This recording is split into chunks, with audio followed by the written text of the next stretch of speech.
Good morning. Good morning. Thank you so much for being here. I'm so grateful for both of your times. Like I said earlier, I've never interviewed a husband-wife combo before, so I'm really looking forward to the differing perspectives on our topic today. And as I said earlier, please be honest, please be authentic. You all were selected for this interview for a reason. Clearly, your story resonates with a lot of people. Clearly, you've inspired a lot of people with everything that you have gone through. So for those that aren't familiar with your story, your journey, I'd love to give you all the opportunity to introduce yourself and a little bit more about what brings us here. Okay. Well, thanks for having us, Jordan. We're so just grateful for the opportunity to share. And I'm Terah. And Brian. Yes. And how to summarize our story? Yeah, so we have the sweetest little angel girl, Indy Lou, and she would be turning 8 soon, but she was born with Down syndrome, and that was a surprise to us, and we went through 5 years of infertility prior to that, and then we did in vitro to get her. And she was a twin, and we lost her twin when I was 11 weeks pregnant. And then when Indy was born, she surprised us with Down syndrome, and that was something. It was shocking, and it was a lot to process. And it took me a little bit of time. It took him about 8 hours. No, really, it took him like 8 hours to process that. And then he was like, "We're doing this. This is going to be fun. This is going to be such a great adventure." And it took me a few months to process that. But then Indy just became the absolute light of our lives and just the cutest, funnest, most beautiful little girl. And she captured hearts of people all across the world, hundreds of thousands. And we started living big. We started traveling. We kind of had this mentality where, like, we're going to show the world how we can do this, how we can do this well. Mm-hmm. And that's how we started living for the first year and a half of our life, travel to Europe, travel these different places. Which I think is so important because, especially with a surprise diagnosis at point of, you have a baby, the experience is completely different. It sounds like you were almost like grieving a life that you thought you were going to have. Yes. And while a lot of people kind of fold in that moment for good reason, especially as moms, we have an expectation of what motherhood, what parenthood is going to be. And then day one, you realize that those expectations are different. So instead of just being sad about it, saying, well, no, let's show people that you can do the same things, if not more, with a child with this condition. Yes, that it can be more beautiful, and it was. Did you have, there's obviously more to the story that I want you to share, but did you have kind of this feeling inside of you of like, why me? Yeah, I think initially, but it was very brief regarding Down syndrome.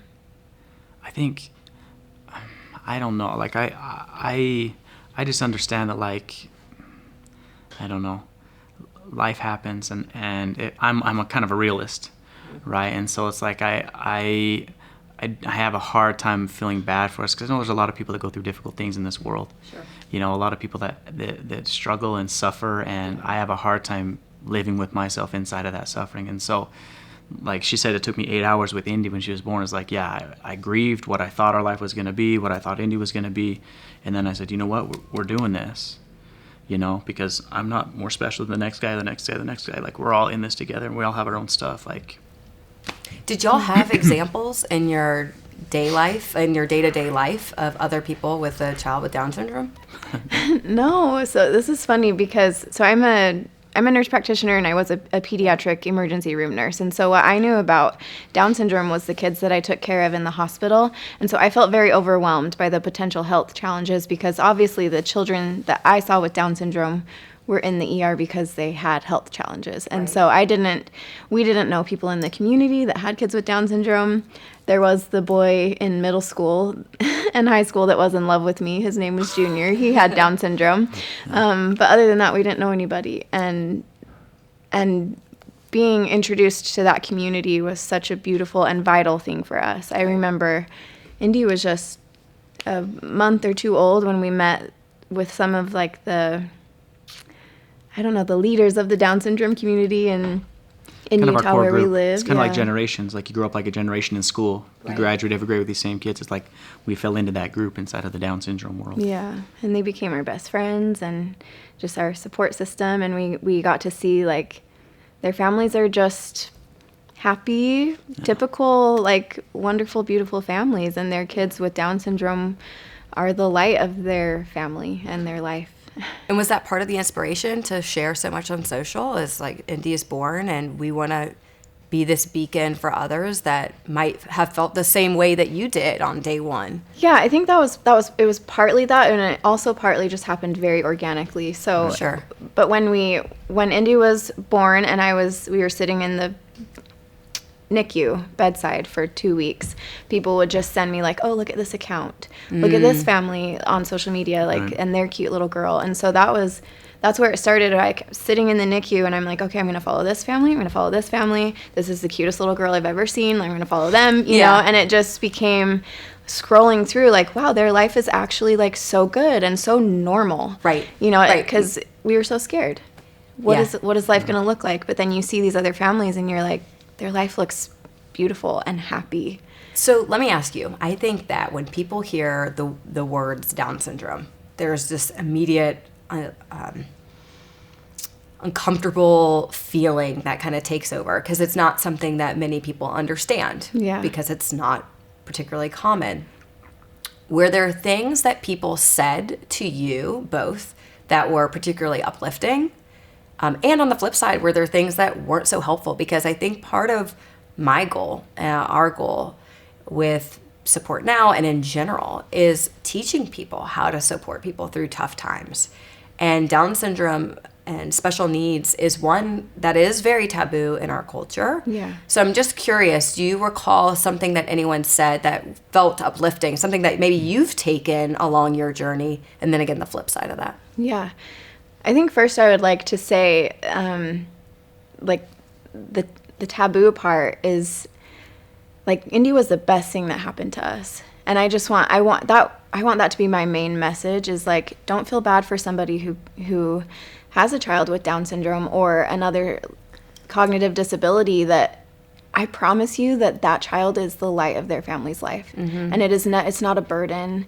It was the best. And Indy, she broke through every, what's the word? Like, milestone or? Yeah, I mean, and every limitation that people put on her, she just like accelerated through all of them. Yeah. And so when she was born and the doctors say like, oh, she won't do this, Expect like this, expect that. This is how it's going to go. don't expect this, don't expect that, like don't expect her to be able to breastfeed well. Well, Indy breastfed until she was 2.5, and she, Wow. you know, like Wow. just was incredible. And so they'll tell you all these things, like put limitations on them, and we just watched Indy blow through every one of them. Like she great. talked amazingly well, and she was just so bright and intelligent and so smart. I mean, she did things earlier than our typical kids, and we'll look at that now and we'll be like, oh, Indy, like she potty trained in 2 weeks, and it was like so easy. And yeah, it just. Yeah, I think that it doesn't define your story. It doesn't define who you are, right? And I think that's why people feel overwhelmed, because they say, "Here's my identity. Here's what I thought I was going to be as a family," and it completely changed into Down syndrome. And like that's not the case. Mm-hmm. Down syndrome becomes part of who you are. It becomes part of your story. You don't become Down syndrome. Down syndrome becomes part of you, and you embrace it. And when anybody that's intimate with it and familiar with it, they love it. Mm-hmm. You know. And something that somebody said to me, I don't even remember who it was, but they said, because I was in this point where I was just wondering what our life was going to look like, and they said, you know, Indy's going to be your daughter. She's not going to look like Down syndrome. You're not going to wake up in a year or 2 years and see Down syndrome. You're going to see your daughter, and she is going to look more like you, like as parents, than she's going to look like Down syndrome. Mm-hmm. Which is so true, because you have kids with Down syndrome. We met all the different families. It's like the kid, you can pick the family with the kid. Yeah. You know what I'm saying? Yeah, It's not like they all look the same. Right. Yeah. But like this is going to be our child. It's not going to That's be Down beautiful. syndrome. It was awesome. That's really beautiful. So you said this earlier, so I want to kind of lean into this a bit more. Took you 8 hours to process, you a little bit longer. How did you support her through, I'm sure, just a variety of different emotions that she felt?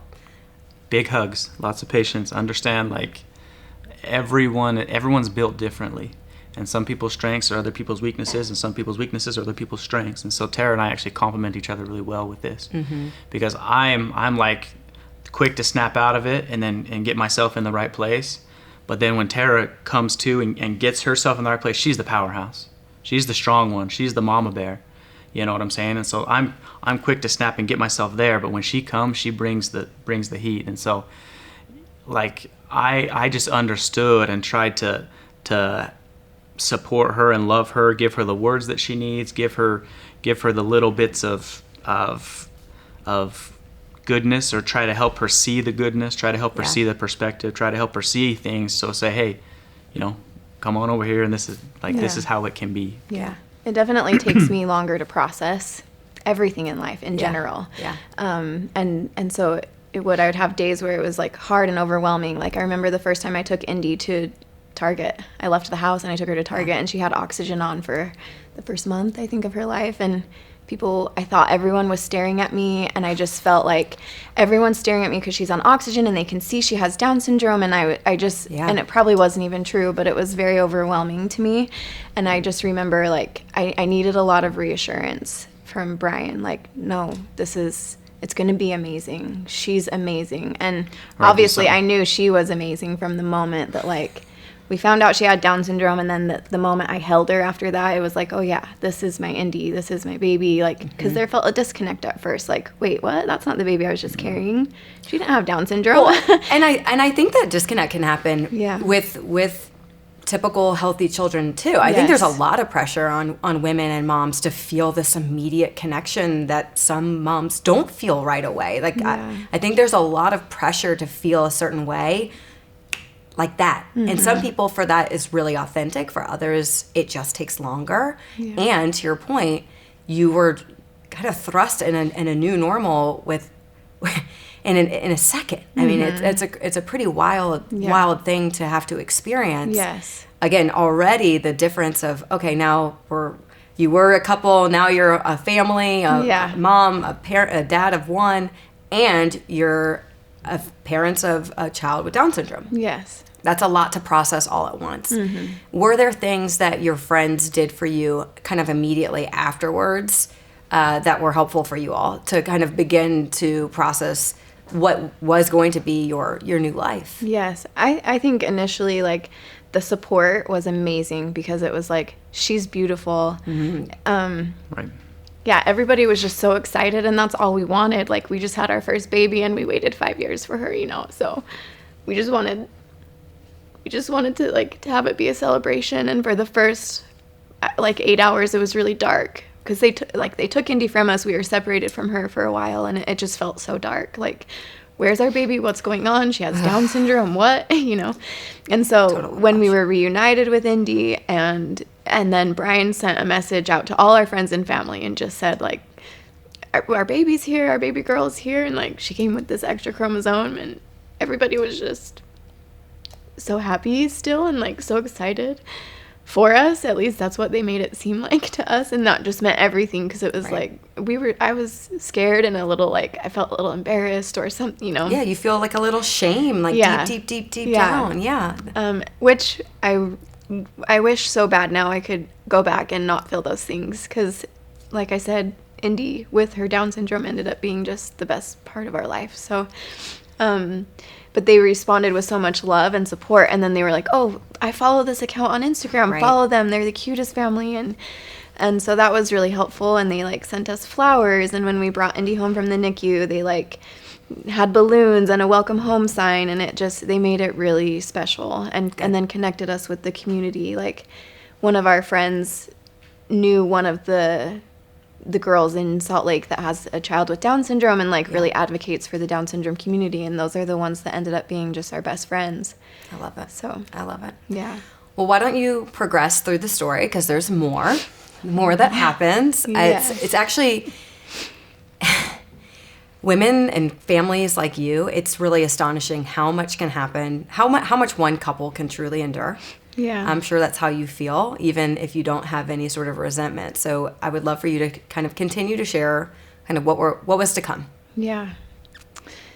So we processed Down syndrome, and then the next year was like the funnest, happiest, brightest year of our lives. And then when Indy was almost 18 months old, she got diagnosed with cancer. And it was a form of leukemia. Mm-hmm. And a couple months before that, we had noticed, like, okay, things are shifting. Her energy is a little low, and I'm a pediatric nurse, and so I was worried. You know, I was like, I think she's showing signs of leukemia, and he tried to reassure me. You know, he's like, no, she's fine. Let's just. Yeah. Anyways, she ended up having leukemia, and the next 8 months we spent living mostly in the hospital, and because her is a very aggressive type of leukemia, so it was all inpatient treatment. So we would spend a month in the hospital, and then we'd go home for 2 weeks, and then come back for another month. And that was our life for the year of 2018. Wow. But again, we made the best of it and made it really fun for Indy, and we moved into the hospital. Like, we would stay there for a month, but we would move in, like 6 huge bins. And we would just take our blender and the juicer and all the things. And it was the same mentality as before. It's like this is us. This is part of who we are now. This is part of our story, our journey. We're going to do this. Mm-hmm. If we're going to do this, we are going to do this. And we're going to show how it can be done. So let me ask you, when the cancer diagnosis came, was it similar to the birth, how did you process it this time around, hearing leukemia, cancer? Well, it's funny because I think that the more that you have to go through those things, the quicker you are to realize the pattern to them. Mm. You know, there's like grief is kind of it starts and then it tails off into the future, but like the trauma, I guess, or like the change of circumstance, the surprise, whatever you want to call that big event that's a pivot point in your life, like they start to have patterns. And so I started to recognize, like, at that point, okay, like, I remember these feelings of heartbreak, these feelings of concern, these feelings of worry and fears and all these things. Like, okay, these will pass. Mm-hmm. And then you're going to fall into your groove, and you get to choose what that groove gets to be and what that groove gets to look like. And so it wasn't 8 hours. I mean, we our heads were spinning a lot more with the cancer diagnosis. Sure. You know? I mean, it's not even comparable once you look back at it. You know, cancer was so scary. Yeah, it's a scary thing to swallow. But maybe 3 days later, a week later, we started to, the fog started to clear from our eyes and say, okay, like, we're going to do this. Mm-hmm.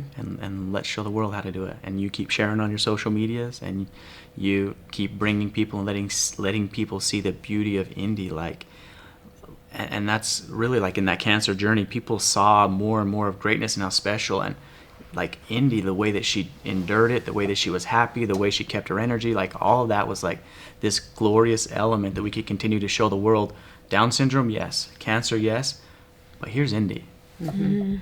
And had you already had your second kid? Where were you? No. Not yet. Not yet. So, we've had 5 years of infertility, so we're thinking, like, we can't get pregnant. And then I was like, but just in case, let's prevent pregnancy while Indy's going through treatments, just in case.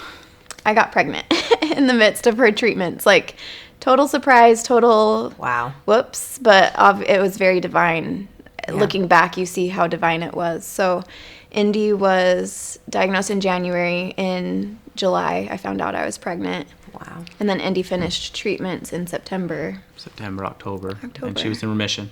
And we were on cloud 9 because we had a little sister come in, and Indy was healthy, and we're like, oh yeah, okay, now we'll go back to living. Like, we made it through the hardest part of our life. Like, we made it through it, and now we have this beautiful baby girl that's coming to join our family, and that was, it felt good. Felt like a turning point. Yeah. Interesting. Mm-hmm. It was like, oh, finally, we have this gift. Time to breathe, a little reprieve. Yeah, that makes sense. Didn't last very long. So when the cancer diagnosis came about, again, I want to kind of focus on what were the things that people did for you? Like, what were the things that were meaningful to you at that juncture? Wow, I feel so blessed in this regard that we were so supported and people just rallied behind us. And part of that had to do with this social media following that we had grown by chance, and people just fell in love with Indy. But we got paintings of Indy and our family and cards and letters about how Indy has changed their life and toys for Indy to play with in the hospital. I mean, these are coming from just our community online. Right. And then our people in our immediate circle, like our neighbors and friends, they're bringing us meals and they're juicing for us and bringing juice. And like they know how important this healthy lifestyle is for us. And so they're going out of their way to bring us things that or make us things that they're like, I've never made this before ever. But they'll do it because they're supporting us. And we, like I said, we lived in the hospital and that was so hard. But people would bring us meals 3 or 4 times a week. It was incredible. And then before we would go home from our month-long stay, they would help get our home ready, help clean the home, mow the lawn, or whatever was needed. We were so supported. So wonderful. We feel very lucky. Anything else that comes to mind for you, Brian? The practicality of it. Who's got to run to the store and grab some stuff. Who's got to handle this or handle that errand. We had a line of people that were ready to do stuff. Sometimes it was hard for us to know what it is that even needed to be done. Sure. Yes. So, and as a nurse, I'm sure you might be familiar with this term. This is something that we've learned a lot about is decision fatigue. When you're at the beginning of a diagnosis, especially as something as heavy as cancer. Yeah. We've heard the phrase decision fatigue, where if you go to a family that's going through something tough, and you say, what do you need? There's so many new things that are being brought to you that you might not be able to respond to that question. Yes. So my question to that is, how did you kind of overcome that decision fatigue? Or did people just take it upon themselves to say, hey, they're too overwhelmed. I'm just gonna do what I think is best, because I do think that's where people get stuck. Yes. They get stuck because they're waiting for direction from people like you because they don't want to overstep. Yes. They want to respect the boundaries of what you're feeling, and they also know that you're going to need support, not just with meals, not just financially, but with the everyday things that allow you to maintain routine. Yes. And also emotional support too. And I want to respond to that and say, decision fatigue is very real, and it is more severe now than it's ever been in the whole journey. And this is because we're 3 years out from losing Indy, and it you still don't know what you need to just survive the day, and so it just gets harder the bigger the trial. But with cancer, it was very, very nice when people would just do things. And I remember some of the things people got for us or did for us that were just so impactful to me, because Indy's getting all these toys and letters and all these things. Well, then someone sent me a package, and it was sweats for the hospital and deodorant and a toothbrush. And I just thought oh, they remembered me too, because I'm living here at the hospital with her. And somebody got us a plug-in cooler that we could keep in the room, and that was a game changer, because otherwise all of our food was outside in the hall of this cancer unit, and we basically took up the entire fridge, because I'm cooking all the meals and trying to, do my healthy thing in this tiny cancer room. And so someone got us this plug-in cooler, and I'm like, wow, this was life-changing for us. Just a simple thing like that, so we could have our food in the room. I love that so much. I think that's such good advice to give. Yes. Is that don't neglect the caregivers. Indy was absolutely going through her pain, her physical pain and struggles, and there's some two people that are really feeling the burden of all of this. Yeah. Again, I think we see this even in birth, where everyone rushes to give presents to the baby, the blankets, meanwhile, you've got two parents, one that just gave birth, one that you're both not sleeping, and it's hello, is anyone thinking of us? I just went through all of this. I just want you to know, I always give a gift to the mother. I'm the same way. I like you. I have 3 children. And that's one of the things that I learned the most when you're sitting in the hospital after, where you're like, wow, it'd be really nice to have something for me, whether it's just an eye mask or a pillow or new sweats because Yes. you've gone through something super traumatic. But again, this is not about me. So I love those suggestions. And I think that's a really powerful reminder not to get lost on the patient themselves, but to try to look at the whole family unit. The whole family. Was there anything that stood out for you? Like anything that like, because again, I think men are trickier because they have they've got a harder shell. I think typically, and tell me if this is wrong for you, you're even less likely to accept help. But I want you to I speak think to that the help that I preferred back then was the help for her. You know, I would prefer that she would have something that would be meaningful and helpful for her to get her through the day, or over what I would need myself. And to be honest, I didn't have that many needs. You know, and so if someone was going to step up and they wanted to do something, I would say, well, my thought would be, okay, well, what does Terah need? How can I help Terah? But how did you take care of yourself? Because it's absolutely selfless to put her first and to put Indy first. But what were were there any rituals? Were there any things that you did that allowed you to stay present, allowed you to stay hopeful? I mean, we got our routine down really well, and so I got little breaks here and there, you know, which helped me go out and free my mind, even if it was to go home and shower and come back, you know, because shower is one of those things. Like sometimes that's a rare thing in the cancer world. You know, the parents been having a shower for a week, and so every day it was like, okay, we had our system where Terah was at the hospital, and we'd go and I'd bring up the smoothies and do all the stuff, and then I'd run home and I'd shower and I'd do what we need to do, and then bring up all the resupplies. And so the routine He was helped me. working at that time out of home. You were working, and so he would go to work for a few hours every day while I was at the hospital, and I feel like that was almost a reset. It becomes heavy when you're stuck in the hospital all day. And, And was work an outlet? Like, was that like did you? Well, I think it's a forced distraction. I mean, there's a little bit of controversy as far as distractions, right? Because if your mind is constantly bogged down with whatever trial you're going through at the minute, like you stop functioning.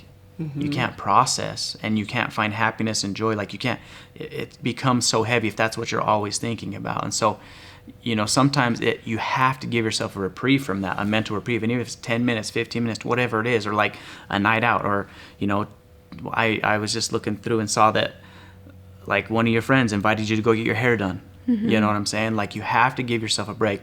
You're not doing yourself any favors if you don't give your break, but you don't want to live in this distraction world where you're ignoring what's going on, right?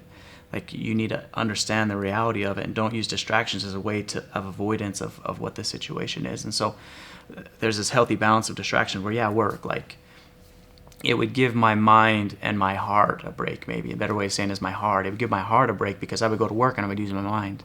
And I would do the things that I had to do, and it'd give my heart just a minute to breathe. And then every night, like back at it, back at the hospital, back with dinner. And it gave me more energy, more strength, more stamina to show up better for Indy and for Terah, having a little bit of a break. Yeah. And I think so much of what you said is so powerful, because I think people are afraid to give themselves those reprieve because there's a lot of guilt. It's like, oh, well, you know, what Indy's going through, what Terah's having to process, you feel guilty for giving yourself a reprieve. But I love what you said. I think that's so important. You need to create space for that so that you can show up in the way that you know you need to be strong. Because like anyone, those type of situations, they wear on you. You can erode over time if you don't give yourself the outlet to take care of yourself. And while I think we love to play like the hero in all of this, where we just want to kind of put everything on our shoulders and just push through, we're all human. And we have to find ways to kind of take a deep breath. And I would imagine you were encouraging him. What were you like? How are you? Because again, this is also husband-wife stuff. Yes. This is tricky. So yes, I would love to add to what he said, because so I was breastfeeding Indy still, and so I was more tied to being at the hospital with her. Like that was her comfort. Yeah. And what a privilege, right? But I was more tied to being at the hospital, and so it was good for us, the system that we had, because he would go spend a few hours at work, have this like reset, this break, and then he would come back, around 4 or 5 with dinner and fun energy. And so it was every night, that really lifted me and Indy, because it was like we would have dance parties, we would make smoothies for all the nurses on the cancer unit. Like the nurses become your best friends and the doctors become your friends. They're like family, and we just felt like we got to hang out with our friends all the time. And so you fall into this routine where, yes, we're fighting cancer and this is really hard, and Indy's going through really difficult things, and also like we had fun. And I think, is that weird to even say? Like, we had fun while we were living on the cancer unit, because we did. Like, they became our friends, and it was like they'd come in and they'd play the ukulele for us and sing to Indy, and like we felt like we got to hang out with our friends all the time, and it became special. And truly, we had dance parties in our room every single day.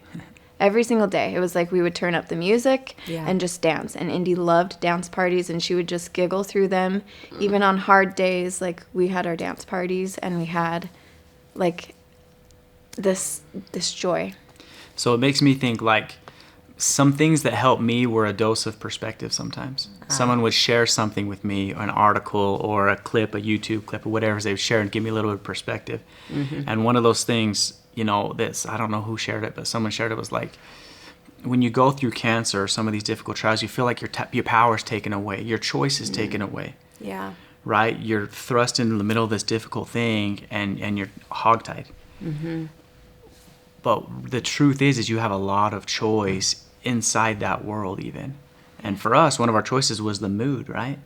Is how we're going to do this. We can't change the fact that Indy has to fight cancer. Right. But we're going to be singing and we're going to be dancing. And we're going to be making friends with all the kids on the unit. Right. Like, we are going to be a choice that we have is to be a positive impact.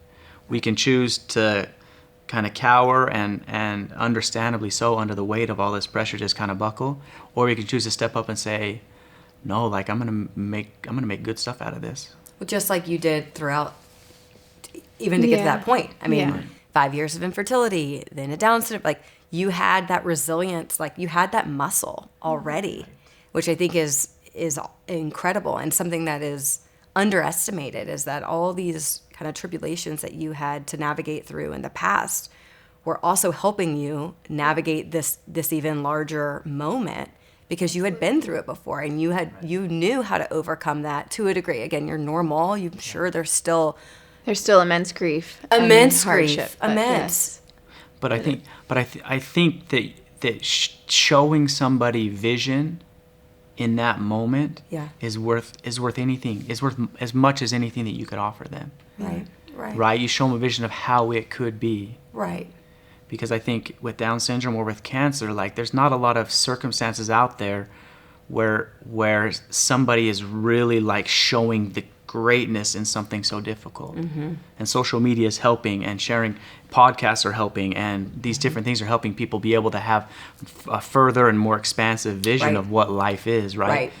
But for me as a dad, it was like, show me what's possible, and that's what I'm going to do. Yeah. No, and I completely agree with you. I think that social media gets a bad rap, and there's so much beauty in it. There's beauty in being able to tell a story, and I think that Terah has done an incredible job of this on Instagram, especially because you are further along in your journey and you are inspiring others just like others had inspired you, and keeping it real and not worrying so much about the aesthetic and how this all just showing up the way that you feel in that moment.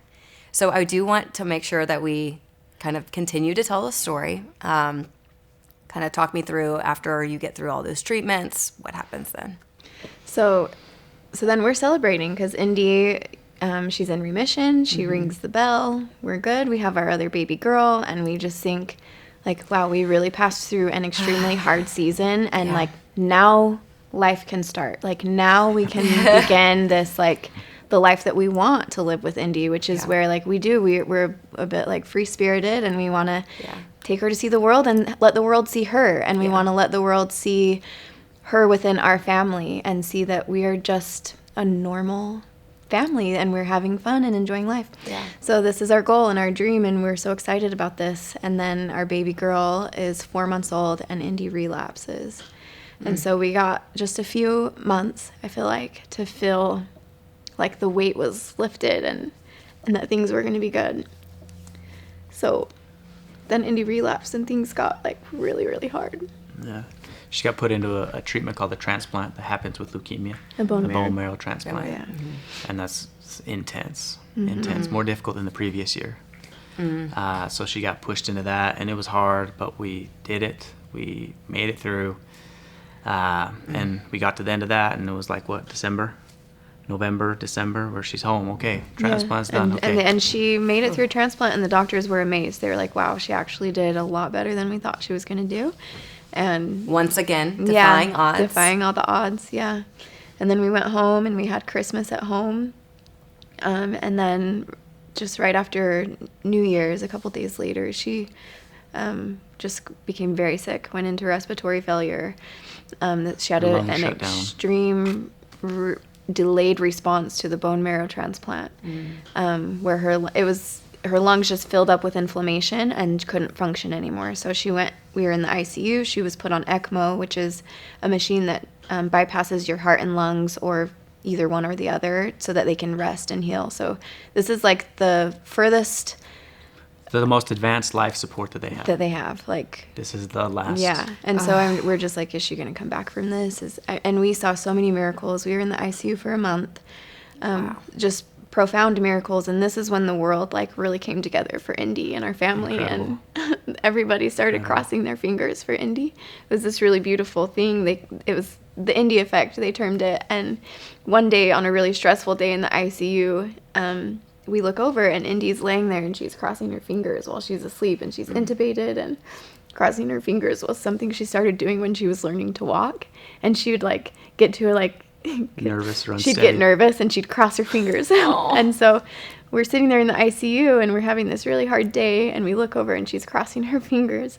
And it was so tender and beautiful. But I shared that on my stories, and then all of a sudden we're flooded with just people crossing their fingers for Indy all around the world. And really like the faith of others and the support of others during that time got me through every day. Well, and they rallied around her spiritually as well, which is important to us. You know, I mean, the prayers that they would offer on her behalf, or people would put her name on the wailing wall, or you know, these different spiritual things where it says, look, I'm praying to God for your little girl. I don't know her, I never met her, but she's meaningful to me. And people who are like, I don't even know God, but I'm gonna pray, right? Because I want to help Indy. Right. She inspired people to like reach higher. Yeah. Or fasting. If you've ever heard of fasting, like we did a fast, which is kind of a spiritual plea to God, say, hey, help this little girl. And I don't know how many thousands of people across the world joined in on that. Like, and those are meaningful efforts. There were people who were like, I don't even know what fasting is, but you tell me what to do, and I'll do it for Indy. Right. You Again, know, people want to take direction, so if you tell them what to do, they'll do it. Yes, and that was really beautiful. The people who came together during that time, especially when Indy's life was really on the line. Yeah. And so she survived all of that. And then after that, they told us, like, well, sorry, her lungs are healing, but cancer is taking over her body and she has 6 weeks to live. And we were just like, what? Like, what? And so we took her home, and we experienced profound miracles. And instead of dying at 6 weeks, she started getting better. And this was the greatest miracle. I just shared about this on my social media last night. It was the day after Easter in 2020. According to the timeline of 6 weeks, like, we should have lost Indy by now. But what was happening was she was getting better and stronger every day, and we were going on mile-long walks outside. And she had to learn how to walk again after the ICU, but like, she did it. And we were walking every day and doing all the things, and her vibrant spirit returned. And the day after Easter, they called and told us that she no longer had any cancer cells in her blood. And it was just this miracle of like, they said, we have no medical explanation for this. We don't know how this happened, but keep doing what you're doing and enjoy her. Wow. You know, it was incredible. And there were thousands of people praying for that miracle with us, and it was really special to see that come to pass. Like, Indy was healed of cancer. They told us that she was going to die, and she recovered. And she became this beacon of hope and light for people through the pandemic that year of 2020. And people would tell me all the time, like, she's the only thing getting me through this. Like, I'll get online every day just to watch Indy because she's getting me through every day. And that was really beautiful. And a lot of people share their stories. Like I was on a ventilator, and I remember thinking to myself, if Indy can do this, I can do this. yeah. Or I'm in the midst of my cancer treatments, and I don't really want to continue, but I look and see Indy and how she's doing it. Like, I want to be like that. How did your support kind of system work though in COVID? Like, I imagine it looked a little different. It was and so harder hard. in some ways. Yes. It was so challenging because that was one of our hardest times, trying to recover Indy from cancer and doing it all at home. And we were scared because she had just had a bone marrow transplant and her Sure. immune system was weak and she has cancer, and we didn't let people really in. Like, family would come visit at the window or through distance, and that was so, I look back and those were really, really painful times when we really needed our family, and we were so scared that, like, they didn't come into our house, and Indy's favorite people were her grandparents, and they didn't get to come over for a month, and that was really, really hard. But then when we realized, like, oh, Indy, when they called us and said Indy was cancer-free at that time, we were like, okay, family, come back over, we need you guys, Yeah. So that was challenging. The support was really, really hard because everybody was just, Everyone was on lockdown. so Wow. we didn't really have support at that time, but it was also really special because it was just the four of us always, and we got to spend a lot of really good quality time together, and I think we really grew close during that time. Well, in the world too, still found creative ways to help too. Yeah. Grocery deliveries, or something in the The mail. Instacart world, Yeah. Yeah. Like, people that really want to support still continue to find ways to support. Even like lots of times I wasn't even aware that you were able to do these certain things, but people would get creative and research and say, hey, I want to send them a singing telegram. I want to have them on the phone. You know what I'm saying? I'm going to hire this Elsa Frozen to call them on the phone, and did a she video you call know, with Elsa. When there's a will, there's a way, Yes. right? Yeah. That's beautiful. And one of the fun things too during that time, we started FaceTiming people from our Instagram community. Like, we'd that's get on cool. stories and be like, who wants to FaceTime us right now? And hundreds I of love people that. are like, well, I want to. And we would just pick like the first 5, and That's they would get a beautiful. FaceTime call from Indy and our family. And that was Wow. really fun and sweet and And special. so she was cancer free for how long? March. Almost a year. Yeah, almost a year. Just right Wow. under a year. 10 months or so. And then we had this great plan. We were going to go live part-time. Go back to living. We were going to live large. Yeah, because we thought we've experienced this big miracle. Indy, like, she's never going to get cancer again, right? Like, why such a big miracle if this isn't permanent? And so we planned to go live part-time in Puerto Rico because we were like, we need to get away from just this life we've been living for the past several years. Sure. And Indy loved the beach and the ocean, and so we were like, we're gonna go live part-time down there so we can just have time to be in nature at the ocean. Indy loved it so much, and so we went to Puerto Rico in January, and we were there for 10 2 days. weeks. 2 weeks.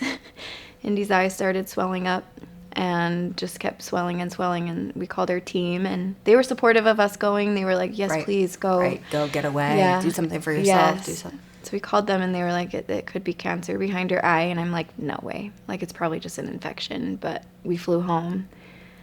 It ended up being cancer. So, man, cancer it's hard. And I remember someone said cancer is like a weed. If you don't get it all the first time, the chances of it coming back are just greater, and it just spreads, So we did radiation behind her eye, and her bone marrow was still clear. So they're like, we think this is just behind her eye. So we did radiation, and we continued with all of our natural healing therapies that we were doing, and she did great. So we're like, okay, after Easter in 2021, we're going back to Puerto Rico. Yeah. We went down there, and we were there for just a few days when she became like very, very sick. And it just happened so fast. Like, cancer is so sneaky because one day you're fine and the next day you're not. Doctors cleared her to go. Yeah. And then it was 6 or 7 days later, we're like, oh, scramble back. Yeah. And she ended up in the hospital down there. It was the hardest, darkest time. And then we got back to Utah. She was so sick, and we found out that cancer had grown like all over in her organs. And so leukemia is, Leukemia is typically, you don't really get tumors with it. Not typically. It's just in your blood. Well, her blood was clear, but she had grown tumors, just like the one behind her eye. So her blood and bone marrow stayed strong, but tumors grew like all along her spine and in her abdomen. It's kind of a little bit different presentation. It was like a cousin cancer, similar, but these little masses started popping up all over, and that the doctors could radiate the one behind her eye, but when they started popping up all over the place, the doctors like, you can't really radiate some of these across the spine, or. They could, but it would have just bought you a couple more weeks. They said like it wouldn't be a cure for it. It would just be to give you more time. So. They told us at that point that she had 2 weeks. So it felt different than the time before when they said she had 6 weeks, and we were like, heck no, she's not going anywhere. Like she is not done. And then we had this big miracle. But this time it felt different. It felt like Indy's ready.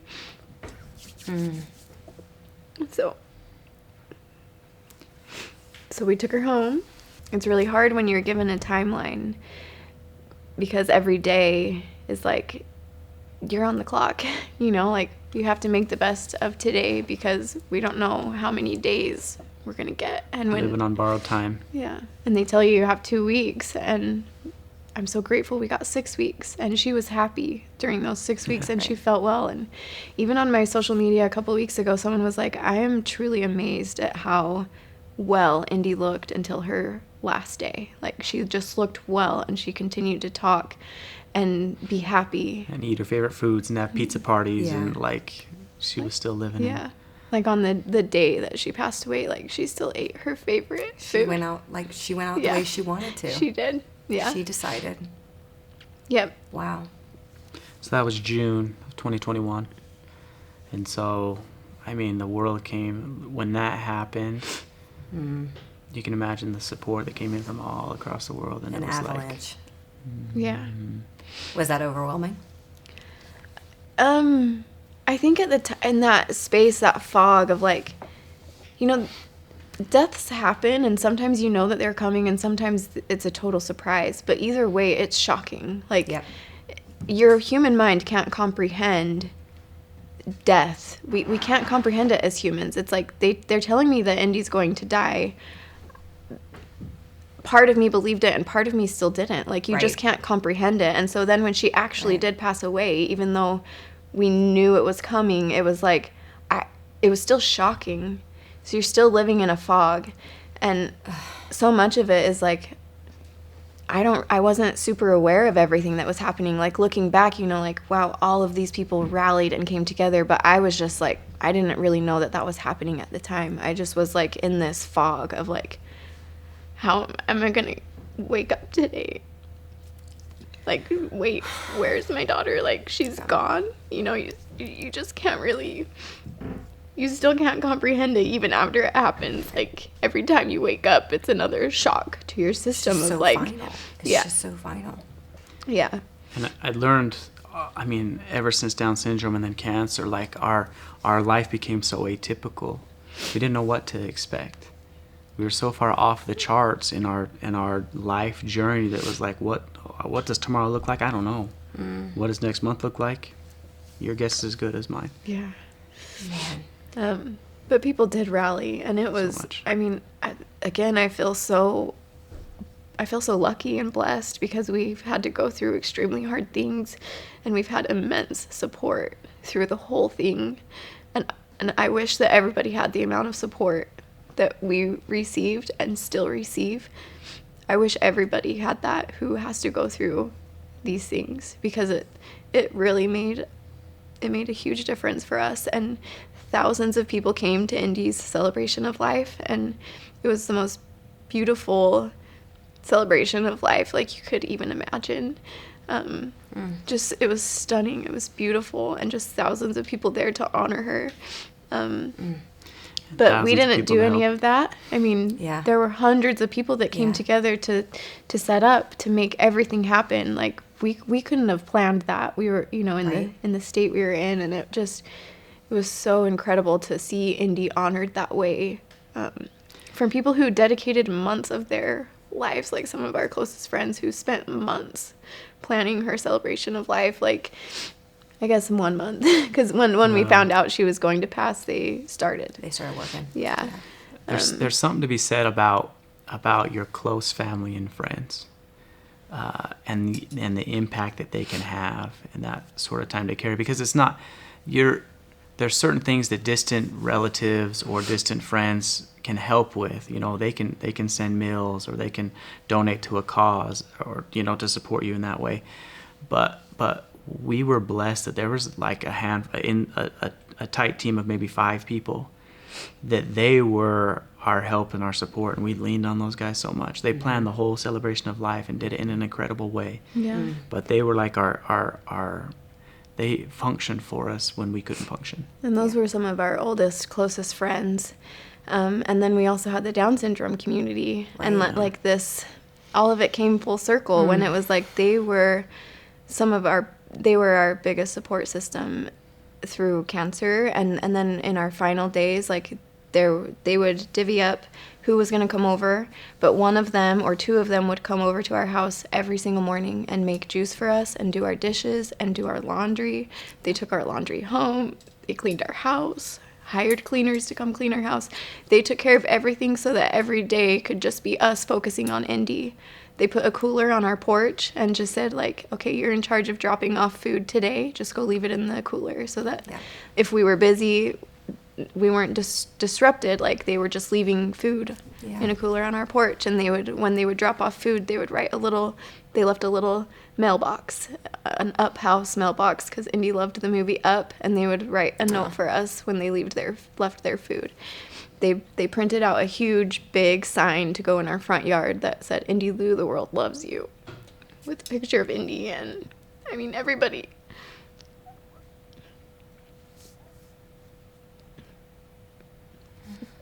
really rallied, and it was really special. I have one more question before we wrap up. Okay. What are the best ways for people to support you now? I mean, your years passed, the loss, and we all know grief's timeline is well, A, it's not linear. Yeah. B, it never goes away. So I'm sure you're still learning and growing through all of it. But what are the best ways that people have supported you now? I think this is where it gets the hardest. I mean, we were talking the other day about the year 3 has been the hardest. Yeah. And so it just gets Is that hard. because you feel like people have moved on? Is that because there's just this reality truly sets in? Why do you feel like that? It's both. We know that people still remember Indy, and I feel like social media has been the biggest gift to me in that way, because Right. people on social media remember Indy, and they I'll get messages every single day of like, Indy showed up for me today. I needed her, and I was having a hard day, and she showed up for me. Because now spiritually, Indy can be with everybody who wants her presence. And so I get these really special messages every day that let me know Indy's not forgotten. Indy is still so loved. But as you get farther away from the loss of your person, I think, like you said, reality sets in. Like, the first year was just a fog. Right. The second year, it starts to set in a little bit, and you're still having a little more support. Right. You get so much support surrounding the death, so much support in the month after, and then it just felt like we were lifted, and then everybody moves on with their lives. And people would still check in, but it still felt that way, like, oh, I'm still in this like immense fog and grief. Like, I can still hardly function, while everyone else is like having a fun summer and moving on, and we know that we're never forgotten, and they were still so supportive. But it it definitely drops off. I look at it as like it's like an inverse correlation where you're in the fog while people are doing the most for you. Yeah. And then you come out of the fog, the reality sets in. Yeah. And then that support begins to dwindle. It's Yeah. a really interesting relationship Yeah. that happens that I think a lot of people are unaware of. Is Yeah. that in the days, the weeks, the months, even the year after, you're not really processing all the support around you. Yeah. It's really a year later Yeah. where you're starting to come out of it. Yeah. But then you look around and you say, where did everybody Yeah. go? Even as well intended, of course, as Yes. everybody is. I think this is realistic, though. You know what I'm saying? It's like we had our time of struggle and strife, and guess what? It's somebody else's turn right now. It's somebody else's time. And, you know, I look and say, okay, well, how can I support them when they need it? Yeah. But there's something to be said about even small acts, like people that will mark their calendar every year and say, this is Indy's birthday. I'm going to send Terah a message on Indy's birthday. Right. Or flowers. Right. Yeah. Like those are small things that don't take up a lot of time or resources to do, but it's just a way of saying, I think the biggest blessing people can give to us is just say, hey, like we remember Indy, and Indy was still awesome. We know that you're struggling. Indy loves you. Indy loves me. This is how I feel, or whatever it is. Yeah. You know. Yeah. It feels really like when you lose somebody, you are scared that everyone's going to forget about them. I think because all we have left is her memory, right? Like the memory of Indy and this incredible life that she lived. And we don't want people to forget about that. Yeah. It's like, because that's what we have, you Yeah. know? Yeah. So it's really special when people do acknowledge, like, Indy and Yeah. just the story and what Indy meant to them and means to them. It's also helped to people support our cause. Like we started a nonprofit to support other cancer families, and so by people supporting our cause, we continue to feel the support that we felt before. You know what I'm Right. saying? Yeah. It's that same Right. people that rally behind us are now saying, okay, come help us rally behind. Right. That's That's the others. legacy. That's Yeah. the continuation piece. Yes. And Go I ahead. was just going to say, I do think serving others and helping lift others during their time of immense trial and heartbreak is what lifts us. Right. That's You know, the blessing that that you helps can give. us get through this grief. Like seeing the joy that we get to see with other cancer families when we say, like, we're going to send you to Hawaii, and Yeah. seeing their joy like lifts us out of the depths of our grief. And Right. I just think serving others benefits everybody. Like it benefits you as you serve, it benefits them as you serve them. I think it's the way to get through life, Yeah. through all of our hardships. You know, we're deep in it. We're deep in this very heavy grief. Yeah. And serving others helps us forget about ourselves and our grief and our pain, even if it's just for a few hours or a day, or Yeah. it helps. Even for just a moment. Yeah. Thank you. So we're going to do a quick rapid fire, Okay. and then we'll wrap up. Okay. I know this has been a lot, so I just want to say thank you, and Yeah. thank you for all of it, because it's so important. And you all may disagree on these. Try to keep it to like one answer, one word, or Okay. But you want us both to answer? Yeah. Okay. Maybe you can answer at the same time and see. Okay. Oh boy. All right. Okay. Food or money for food? Oh, you're talking about with people supporting you, the ways we. Money For food. Okay. Flowers or no flowers? Flowers. Flowers. Okay. This one you'll probably have to each think about. Grief is fill in the blank. So grief is The loneliest. Relentless. I need to change one of my answers. I said money for food. I totally regret that answer. Food. food. Okay. Because eating out Wow. gets exhausting.